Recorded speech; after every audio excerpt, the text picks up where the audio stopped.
आप सब। जैसा कि हम क्लास 12 की केमिस्ट्री पढ़ रहे हैं, जिसमें हमने फर्स्ट यूनिट और सेकेंड यूनिट कंप्लीट कर ली है और हमारा थर्ड यूनिट चल रही है। इसमें आज हमको पढ़ना है, क्या पढ़ना, वोल्टी सेल और डैनियल सेल, गैल्वेनी सेल और वैद्युत रासायनिक सेल के बारे में जानना है और इनके बारे में पढ़ना है। इसके पहले हमने कोलराज के नियम और उसके अनुप्रयोग पढ़ लिए। तो आइए स्टार्ट करते हैं। आइए देखते हैं गैल्वेनी सेल। गैल्वेनी सेल को इसी को हम क्या कहते हैं, विद्युत रासायनिक सेल भी कहते हैं, इसी को अर्ध सेल भी कहते हैं और इसी को आपका वोल्टी सेल भी कहते हैं और इसी को आपको क्या कहा जाता है, डैनियल सेल भी कहा जाता है। तो ये अलग अलग 5 नामों से भी पूछा जा सकता है, तो आप इसको ध्यान रखिएगा। तो इसमें जैसे है गैल्वेनी सेल, गैल्वेनी सेल ये इसी को हम विद्युत रासायनिक सेल कहते हैं। तो ऐसी युक्ति जिसमें विद्युत ऊर्जा को, अर्थात ये क्या बताओगे, ऐसी युक्ति जिसमें रासायनिक ऊर्जा को विद्युत ऊर्जा में परिवर्तित किया जाता है, उसे हम क्या कहते हैं, आपका वैद्युत रासायनिक सेल कहते हैं।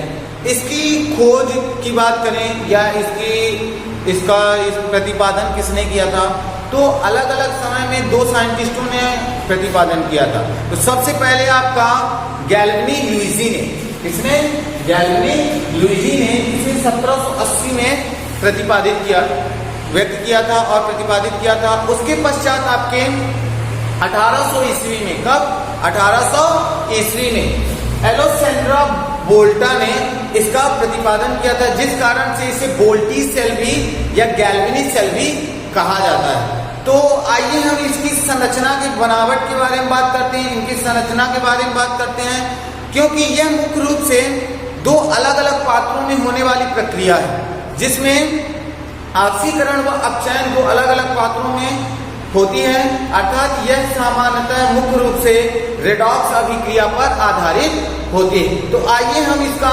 डायग्राम द्वारा इसको समझते हैं और समझने का प्रयास करते हैं। तो जैसे इसमें आप इसकी थ्योरी भी क्या लिखेंगे, इसमें क्या होते हैं, आपके 2 अलग अलग पात्र होते हैं। क्या होते हैं, 2 अलग अलग पात्र होते हैं, जिसके प्रथम पात्र में आपको, इसे हम प्रथम पात्र मान लेते हैं, इसे द्वितीय पात्र मान लेते हैं। इनमें क्या भरा होता है, आपका जिंक सल्फेट का विलयन भरा होता है। क्या भरा होता है, एक में जिंक सल्फेट का विलयन और एक में कॉपर सल्फेट का विलयन भरा होता है। और इस जिंक सल्फेट के विलयन युक्त विलयन में एक जिंक की छड़ भी होती है। क्या होती है, जिंक की छड़। और इस दूसरे पात्र में एक कॉपर की छड़ लगी होती है, जहां पर इसका क्या होता है, अपचयन। तो यहां पर देखिए CuSO4 का विलयन भरा होगा और इसमें क्या भरा होगा, आपका ZnSO4 का विलयन भरा होगा, जिसमें आपकी जो जिंक की छड़ होती है वो क्या का कार्य करती है, एनोड की तरह कार्य करती है। किसकी तरह, एनोड की तरह। अर्थात इसमें कौन सा आवेश होता है, ऋणायन आवेश होता है। अब इन दोनों इलेक्ट्रोडों को एक तार की सहायता से आपस में जोड़ दिया जाता है, जिसके बीच में क्या लगा होता है, आपका एक वोल्ट मीटर लगा होता है। तो देखिए इन दोनों इलेक्ट्रोडों को आपस में एक तार की सहायता से क्या कर दिया जाता है, आपस में जोड़ दिया जाता है। और इसमें क्या लगा होता है, आपका एक वोल्ट मीटर लगा होता है, जिसकी सहायता से इसमें प्रवाहित होने वाली विद्युत धारा को ज्ञात किया जा सकता है। अर्थात यहाँ पर जो कॉपर की छड़ जो होती है वो कैसे की तरह कार्य करती है, कैथोड की तरह कार्य करती है। क्या की तरह, कैथोड की तरह। इसमें कौन सा आवेश होता है, धन आवेश होता है। तो यहां से हम देखेंगे कि ऋण आयन क्या होंगे, फ्लो होंगे, प्रवाहित होंगे और यहाँ पर आएंगे। तो यहाँ पर कौन सी अभिक्रिया होगी, आपकी अपचयन की अभिक्रिया होगी और यहाँ पर ऑक्सीकरण। अर्थात हमने ऑक्सीकरण और अपचयन की अभिक्रिया पढ़ी है। ऐसी अभिक्रिया जिसमें इलेक्ट्रॉन त्यागे जाते हो वो क्या कहलाती है, आपकी ऑक्सीकरण अभिक्रिया कहलाती है। और ऐसी अभिक्रिया जिसमें इलेक्ट्रॉन ग्रहण किए जाते हो वो क्या कहलाती है, आपकी अपचयन अभिक्रिया। तो आइए देखते हैं इसमें, और इसमें एक उल्टे यू आकार की,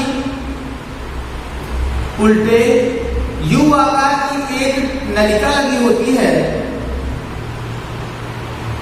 जिसे हम लवण सेतु कहते हैं। क्या कहते हैं? लवण सेतु। ये आपका क्या कहलाएगा? लवण सेतु कहलाता है। लवण सेतु जो कहे का बना होता है आपका NH4Cl अमोनियम क्लोराइड या पोटेशियम क्लोराइड का बना होता है। यह क्या करता है? लवण सेतु विलयन की शांतता को बनाए रखने का कार्य करता है।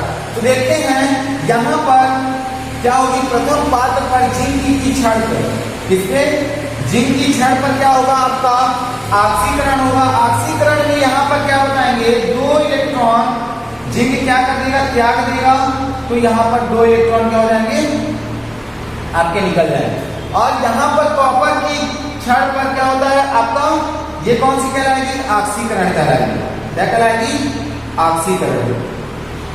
और यहाँ पर क्या होगी? अपचयन, अर्थात कॉपर में 2 आयन पहले से प्रेजेंट होंगे और 2 इलेक्ट्रॉन ये क्या करेगा? जुड़ जाएंगे। तो यहाँ पर क्या होगी? आपकी Cu स्थायी हो जाएगा। तो ये क्या कहलाएगा? आपका अपचयन अभिक्रिया होगी। कौन सी अभिक्रिया होगी? अपचयन। अर्थात धारा का प्रवाहन जो होता है आपका कहां से होता है? जिंक की छड़ से कहाँ की ओर होता है? कैथोड की छड़ की ओर। अर्थात यहाँ पर जो वोल्ट मीटर लगा होता है, वोल्ट मीटर, ये क्या करता है? धारा कितनी मात्रा में प्रवाहित हो रही है, कितने वोल्ट की, तो इसमें से हम ये धारा माप सकते हैं। तो ये आप क्या बता सकते हैं? गैल्वेनिक सेल, या इसी को हम क्या कहते हैं? वैद्युत रासायनिक सेल, आदि सेल भी इसी को कहा जाता है आपका। इसी को हम वोल्टी सेल या आपका वैद्युत रासायनिक सेल भी इसी को हम कहते हैं। अब इसमें हम अगर देखें कि ये रिडॉक्स अभिक्रिया पर कार्य करता है, किस आधार पर कार्य करता है? रिडॉक्स अभिक्रिया। तो रिडॉक्स अभिक्रिया हम देखते हैं, रिडॉक्स अभिक्रिया हमने पढ़ी है Zn, क्रिया कराओगे तो यहाँ पर Zn 2 आयन प्लस 2 इलेक्ट्रॉन, या फिर Cu 2 ion plus 2 electron reaction कराएंगे तो यहाँ पर क्या क्या बनेगा? देखिए Cu प्लस Zn, ये आपका बन जाएगा। अर्थात इसी को हम अगर एक साथ कराएं तो एक साथ में कराओगे तो देखिए Zn क्या दर्शाएंगे? हालांकि यहां पर करते हैं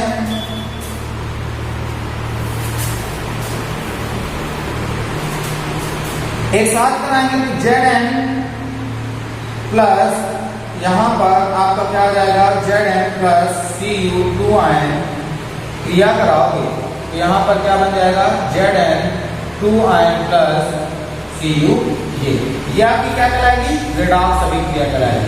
क्या कहलाएगी? रिडॉक्स अभिक्रिया। ठीक, ये क्या कहला जाएगी? आपकी रिडॉक्स अभिक्रिया कहलाएगी।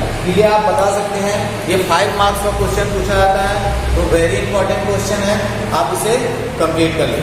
इसी प्रकार आपका दूसरा आता है एकल इलेक्ट्रोड विभव किसे कहते हैं? एकल इलेक्ट्रोड किसे कहते हैं? और आपका सूक्ष्म सेल आता है, सूक्ष्म सेल किसे कहते हैं? मानक हाइड्रोजन इलेक्ट्रोड विभव किसे कहते हैं? तो ये सब हम नेक्स्ट वीडियो पर पढ़ेंगे। तो